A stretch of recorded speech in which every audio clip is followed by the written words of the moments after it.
I'd like to firstly thank my comrades here and also the Scottish Palestine Solidarity Campaign, who I have been working with for many years now whenever I come across to the UK. Having worked all over the world with various different organisations, solidarity movements, I'm always delighted to come back to Scotland and see the very proactive and groundbreaking work in many ways compared to what's happening internationally, some of the work that's being done in Scotland. So I'm delighted to be here.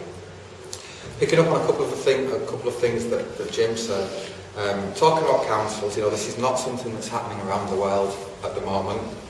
It's something that should be happening. And again, Scotland in many ways is leading the world in this kind of action. And that's really exciting, I think, to get the BDS movement, at the moment in the BDS movement, we're basically at the stage of B and D without the S. Boycott is starting to happen, it's building, it's having some achievement. Divestment is also having some achievement and it's working around the world. We haven't really got to the stage of sanctions yet, although we do need to get there. Sanctions is a stage of moving into institutions, of getting through councils, eventually up to governmental level, and then onto the international scale to people like the UN and stuff like this. So councils is a start of that process. It's obviously a BDS movement motion that's being passed by West Bank Council and also the councils here in Scotland.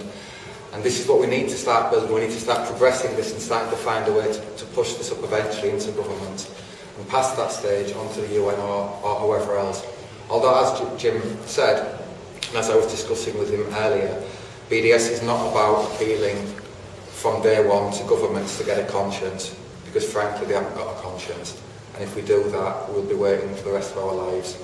If you read the foreword to the book, which is written by Archbishop Desmond Tutu, a man who's obviously got great experience of the anti-apartheid movement, he talks about this very idea. And he says that if the South Africans had waited forever for governments to get a conscience and to do something and to stop the apartheid regime, they would still be waiting today and tomorrow and for the rest of our lives and our children's lives and their children's lives. We cannot sit here and ask governments to do things and expect governments to do things because they're not working in the best interests of humanity globally or of people. So this is something that we as individuals, as collectives, as groups, as grassroots organisations, as trade unions, as churches, as academic institutes, this is a struggle we really need to take on ourselves, and it's a struggle that we can win as an international global struggle. It's going to take time, but it's a struggle that we can win, and we need to work towards that end.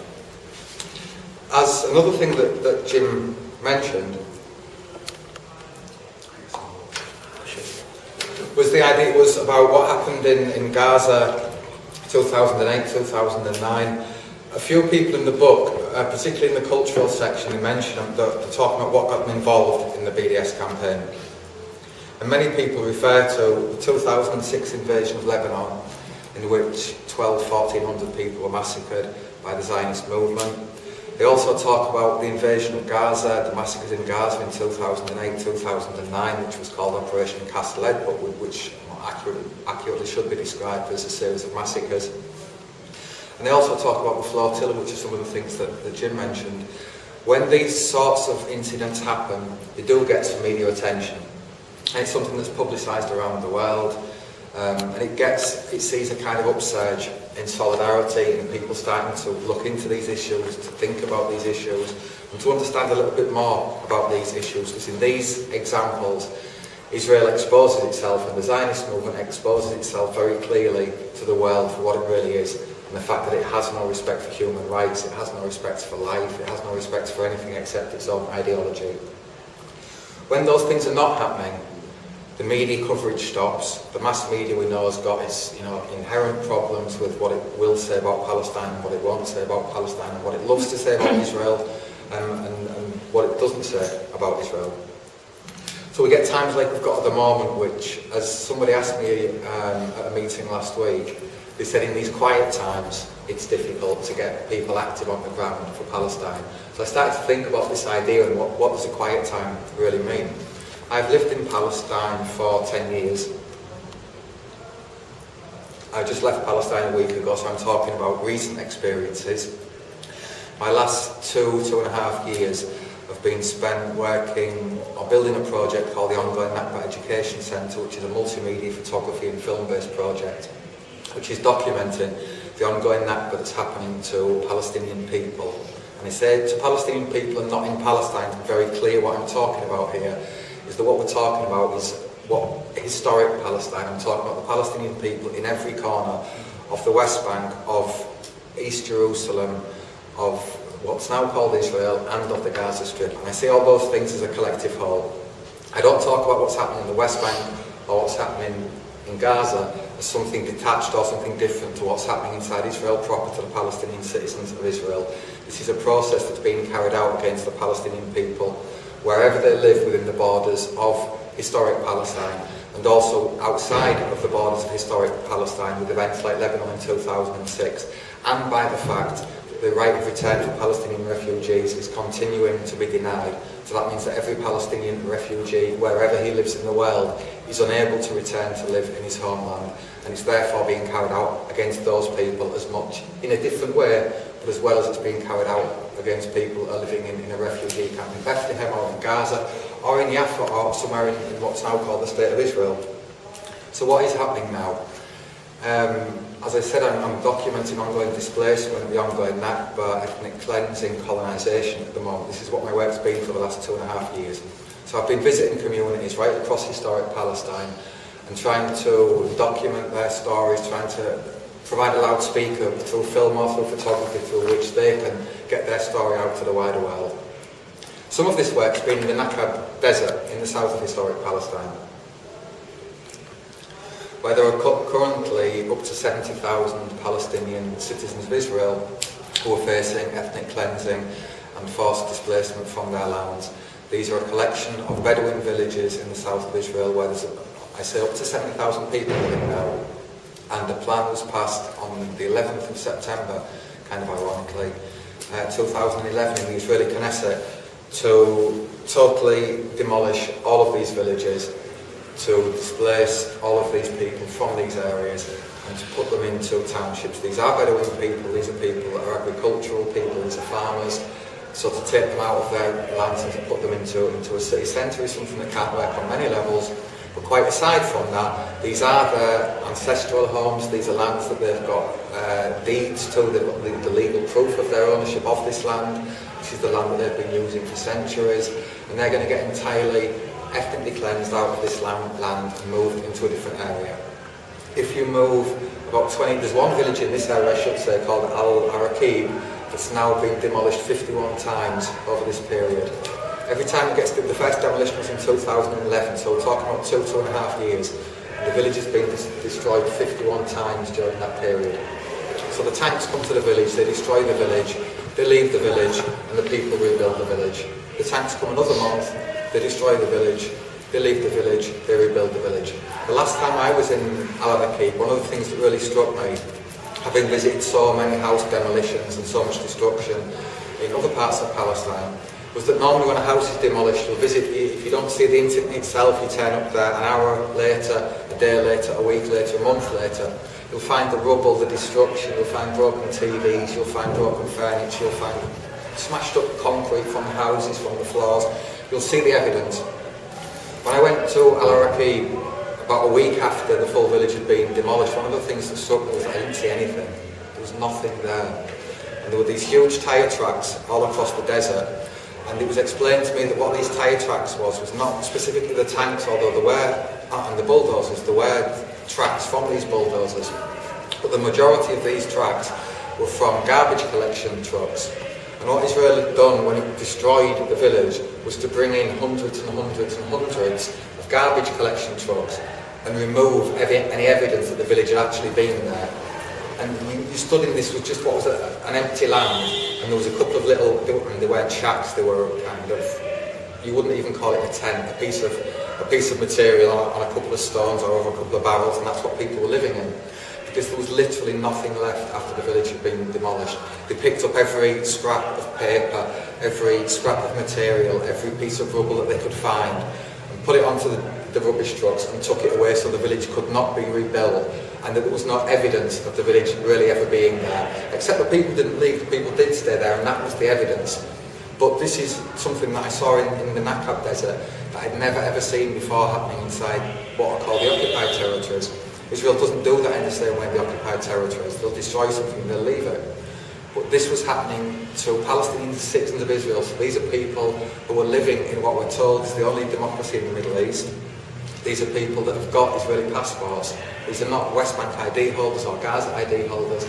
These are people who have got Israeli passports and are theoretically part of that state, which according to its propaganda respects the rights of all its citizens, etc., etc., etc. The same thing would not happen, I shouldn't need to say this, hopefully I don't need to say this, the same thing would not happen in that area if these were Jewish Israeli citizens that were living in that area. It happens because they're Palestinians living in that area. So irrespective of whether they've got an Israeli passport, they've got a West Bank ID card, they've got a Jerusalem ID card, they've got a Gaza ID card, the very fact that they're Palestinians is the reason that they are targeted.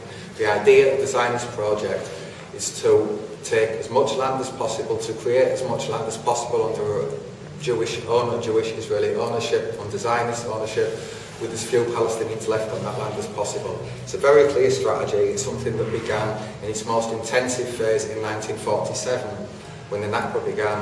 And the Naqab has never finished. We should never talk now about 65 years since the Naqab. We should now talk about 65 years of the Naqab. The Naqab continues. It has been continuing for 65 years, and it continues to this day. If you travel 25-30 kilometres northeast from Al-Aqib, you cross the Green Line and you come into the area that's now called the West Bank, and you come to a village called Susia. This is inside the West Bank. These are people who've got West Bank ID cards. The original village of Susia was depopulated many years ago. They then moved to another village after that village was destroyed. That village then became destroyed, so they're now in the third village of Susia. And every single house inside that village today, I was there 2 weeks ago, every single house in that village has a demolition order. It's exactly the same thing.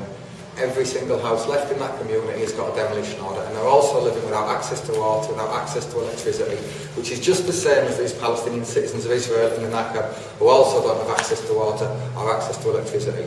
So these are people living both sides of the Green Line, and effectively they're living in a very similar, they're living in the same situation, they're facing the same process. If you come another 5-10 kilometres east of Susia, you come to an area that's now known as Firing Zone 918. This is an area, a large area, inside which are 7 Palestinian villages, all of whom an evacuation order is placed on the entire village. So in these cases, it's not demolition orders on individual houses, they've just placed an evacuation order on the entire village, and they're going to entirely demolish 7 villages, which are home to about 1,500 people, displace them from the area, ethnically cleanse them from the area, and they're going to use it. They need to do this in inverted commas, according to Israel, because they need to create a military firing zone. So they need to create an area to practice shooting tanks and dropping bombs from helicopters and practice training their soldiers. Every army in the world needs somewhere to train its soldiers. Most countries in the world do that within their own country. They don't go to somebody else's country, colonise land, displace people, ethnically cleanse people, and do it there. So this is what's happening in the firing zone. If you go 30 kilometres north of there and a little bit to the west, you'll get to what's now the area that's now known as East Jerusalem. According to UN OCHA figures that were released a couple of days before I left Palestine, there could be up to 93,000 Palestinians living in East Jerusalem who are immediate threat of displacement. 93,000 in Jerusalem. And these are because they don't have permits to their houses, or they've been issued demolition orders to their houses, etc., etc. Houses are built illegally according to Israeli law in East Jerusalem by Palestinians. And this is done because Israel does not grant housing building permits to Palestinians. So when 2 people live inside a house is this big, when they have kids and they have kids and they have kids, you've got a family all of a sudden with 20 people in, and they need somewhere bigger to live. They will apply for permission to build from Israel, which refuses because they're Palestinian. So it gets to a stage eventually after applying and being refused that the family has simply no choice except to build an extra room on top of its house. Once the extra room's been built, the house is demolished. Or the house is given a demolition order, and in some cases the demolition order is issued and a week later the house is demolished. There was a house demolished a couple of weeks ago and they'd had a demolition order for 12 years. So they've been sat there for 12 years basically waiting to be displaced. They've got a letter that says we are coming to demolish our house. We don't know if that will happen today, tomorrow, the day after, or in 10 years' time.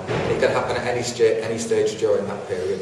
So we've got maybe up to, according to UN figures, 93,000 Palestinians in East Jerusalem. If you go across to Jaffa, you'll find several hundred Palestinian families living in Jaffa, which is part of the Tel Aviv municipality, supposedly this city of hedonism and culture and all things cool and beautiful. Right alongside the beach where Jaffa is, you'll find that most of the population was thrown out in 1948. Those that managed to remain there are now living under an apartheid system and have got eviction orders and demolition orders for various reasons. And this is deep within the state, what's now called the State of Israel. If you go into the Galilee, you'll find the same situation. If you go to Lyd or to Ramla, all the cities that contain Palestinian populations of any percentage, you'll find exactly this same situation. As well as the 500 plus Palestinian villages that were depopulated and ethnically cleansed between 1947 and 1949. This is a process that's going on across every corner of historic Palestine and is aimed very specifically at the Palestinian people, irrespective of whether they're Christians, Muslims, Jews, atheists, anybody else. This is aimed at the entire Palestinian people. So this is what a quiet time means in Palestine. There is no flotilla, there is no Gaza, massacres in Gaza, there is no massacres in Lebanon. This is a quiet time, and this is what a quiet time really means. In the first 6 months of this year, there's been the fastest rate of settlement expansion, colonisation within the West Bank and East Jerusalem for 7 years. Again, this is what's happening in quiet times. As many people getting thrown out as possible, as much land getting stolen as possible, as much land being built on for exclusive Jewish use as possible. The same thing happened in the period following the signing of the Oslo Accords in 1993, when the world took its eye off things. The first Intifada had finished, the Oslo Accords had been signed, and people thought change was coming, and Israel built as many settlements as possible and made a two-state solution possible forever. So this is exactly what quiet time means in Palestine. So what are we boycotting? We're boycotting an occupation? No, we're not boycotting occupation. The term occupation is generally used to refer to the occupation that began in 1967. We're not boycotting occupation. As Jim said, they passed a BDS resolution against products coming from the State of Israel, not things coming out of settlements. And this is something that we need to really understand. That the boycott and the BDS movement is not aimed at settlements. It's not about settlement construction is wrong, but somebody, a Palestinian in the Naqab, his house being demolished is fine. That's not what it's about. Settlements that are built in the West Bank or East Jerusalem are built by the State of Israel. That's the same state that demolishes houses in the Naqab, that drops bombs on Gaza, that drops bombs on Lebanon. It's doing these things everywhere. So we're targeting the state with this campaign because it's the state that's carrying out these actions. And you can't divide the settlement enterprise as something separate from the state itself. What we saw when Palestinians launched the BDS campaign was that following the first Intifada, the second Intifada, these things, these revolutions, these hotbeds of resistance that kind of developed, is that these revolutions were being run very much internally within Palestine, with solidarity around the world, but these were struggles themselves that were happening within Palestine. There was no resistance happening internationally. And I say that to give an example of what I mean. I'll go back to the anti-war movement. I first went to Palestine because I'd been heavily involved in the anti-war movement, and when the anti-war movement failed, as it categorically did, because Iraq was invaded and hundreds of thousands or millions of people were killed in Iraq, that happened because we didn't stop the war in Iraq, so it failed. In the immediate aftermath of the war beginning in Iraq, I thought I might go to Iraq, I might go to Afghanistan. I ended up going to Palestine, and this is where my work in Palestine began. Many people pat themselves on the back, and in February 2003, for those people that were there, you listen to the speeches in Hyde Park when there were 2 million people or 1 million people or however many people were there, you were hearing speech after speech celebrating the anti-war movement. Look what we've achieved, look how many people we've got to come out in London. And then within a month or so, Iraqi children were getting blown to pieces by our weapons. Is this what success means? Is this what victory means? The fact that we had 2 million people in Hyde Park on one day, this is victory, when in the aftermath of that Iraqi kids still get blown to pieces, and Iraqi women and men get killed, and houses get demolished, and Iraq got massacred at the hands of the US and the EU-led imperial movement. Is this what some kind of victory is? This was no success. The anti-war movement was a failure. And what the anti-war movement was, it had huge numbers, but it didn't have real strategy. And what I found was that a lot of people had been involved in the anti-war movement. They got really dejected and frustrated and felt that there's no point being involved in protest movements because Tony Blair didn't listen to us, because the governments don't listen, because we don't have a true democracy, or they would listen to us. And what I found with some other people, which was the side that I took, was that we shouldn't be frustrated. We shouldn't say that, of course we should be frustrated, but we shouldn't give up. We shouldn't say that we can't do anything. What we should say is that we need to find a different way to do something. We didn't do things properly, and we need to find something that's much more constructive. Somebody asked me last night about when will BDS achieve a critical mass. And this is an interesting concept, this idea of critical mass. It's something that's discussed by activists from within the anti-apartheid movement. What does it actually mean? Are numbers the most important thing? If we look at that day, February the 13th, whenever it was, in 2003, in London, in Hyde Park, through the streets of London, we had up to possibly 2 million people demonstrating in the streets of London, plus many other demonstrations happening across the country, plus many other demonstrations around the world on the same day, plus many other people that sat in their houses and were too apathetic to get involved, but they said what was happening was wrong. So we had literally millions and millions and millions and millions of people around the world that were against the pending invasion of Iraq. And what happened? Iraq was invaded. If we look at one of the incidents that's mentioned in the book, you'll hear the story of a group of people that sat in a pub called Sandino's in Ireland and sat down together talking about Raytheon, which was an arms factory that was in Derry. And they wanted to get this arms factory out of Derry because it was producing weapons, first and foremost, but also because it was producing weapons that were getting dropped on people's heads in Lebanon in 2006, cluster bombs that were being sent from, that were being worked on, the electronics and the machinery and the technology behind them was being worked on in this factory. And they were used in 2006 in Lebanon, and they were used in 2008 in Gaza, and along with many other examples, Iraq and many other examples. A group of people sat together in a pub. They'd gone on endless demonstrations in Derry against this factory. They'd leafleted, they'd written letters to MPs, they'd done all kinds of stuff. And in the end they said, enough is enough. We need to do something ourselves. We need to take direct action. And they came up with a strategy which fitted into BDS. And what the strategy involved was breaking into the arms factory with baseball bats in some cases. They got inside the factory, they decommissioned the mainframe computer, they smashed computers up with sticks and with bats, and they threw computers out of the window. The people that did this was less than 2 handfuls of people. So what we see is that when 2 million people walked on the streets of London without a strategy, walking around waving flags, saying that this is wrong, this is wrong, this is wrong, please Mr Blair, don't go and kill Iraqis, nobody listened, because we don't have a true democracy in this country. But when a group of people, 6, 7, 10 people, created a different kind of strategy, they used BDS, they created a real strategy, they had a legal case to back up what they were doing. They went in there, they did what they did, and then they sat down at a table inside the arms factory and started playing poker. And they waited until the police came and arrested them. And they were arrested and they were taken to court. They put up no resistance when they were arrested. They sat there and said, okay, well just let us finish this game of poker and then take them. And they took them and they arrested them and they went to court and they fought a legal battle, and they won the legal battle because they knew they would win this legal battle on the ground that by what they did within the arms factory, they were preventing war crimes.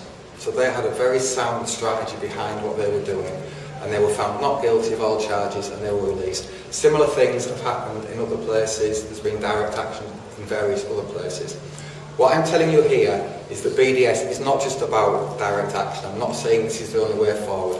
What I'm saying is that BDS does not have 2 million people working on it in London, like the anti-war movement had. It does not have 50 billion people around the world, or however many people around the world. It doesn't have this huge number of people at this stage that are working on it. But what it does have is a real strategy that can achieve results. I gave you one example there. I could just as well have spoken about a case such as Veolia, which is another case mentioned in the book, and some of the achievements that have been one against Veolia, who are involved in various things in the occupied territories, such as waste management, such as various things like this, transport systems on the apartheid roads, the new tram system that links up the settlements to East Jerusalem. These are all Veolia projects. Veolia works on the ground here in the UK in various ways and around the world. And many victories have been won against Veolia. And that wasn't done with direct action, but it was done with strategic BDS action. Direct action is part of BDS, but there are many other ways to do this. There was the case in Edinburgh of the 5 people who went inside the event during the Fringe Festival and disrupted it. And eventually were charged with a crime, fought a legal battle and won it because it was a jumped up charge and because they had solid understanding of exactly what they were doing in the legal battle that they were fighting. So what I'm talking about here, the most important thing, and something that Jim also mentioned, is strategy. The most important thing we need to have within the BDS movement is a really concrete strategy and ideas. We need to know where we're going and what we're doing. And this is something that the anti-war movement didn't have. So we might not have the same numbers of people at the moment working on BDS as we had in the anti-war movement, but we are making real ground and we are making real achievements. We need to get a lot more people on board, but a handful of people with a really strong idea and a really strong belief in what they're doing, in many cases can do more than 10 times as many people want to walk around and wave flags and say free Palestine or free Iraq or free anybody else. So strategy is the most important thing that I'm trying to get across to you here. BDS has got a strategy, and it is offered a platform from which the idea of this localised rebellion that was the first intifada or the second intifada can become a global resistance movement, an internationalist resistance movement. And that is what we've all now got the opportunity to be involved in with BDS. It's not solidarity, it's resistance. And this is what we now need. It's gone long past the time that we can wave flags and we can ask governments to have consciences and to respect human rights and to respect Palestinian rights. It's now time for all of us to resist. And one way that we can resist is through BDS. It's something direct and strategic that we can all do. And every time we go to a shop, we can do it. And every time we go to a cultural event, we can think about who's behind this event and do it. And every time we get involved in an academic institute, or we're at university, and we can look who's behind the university, or what companies they've got portfolios with, and all these type of things. It's something that we can all get involved in every aspect of our daily lives. It's the most strategic thing that can be done for Palestine at the moment, and it's a way that each and every one of us can non-violently join Palestinian resistance.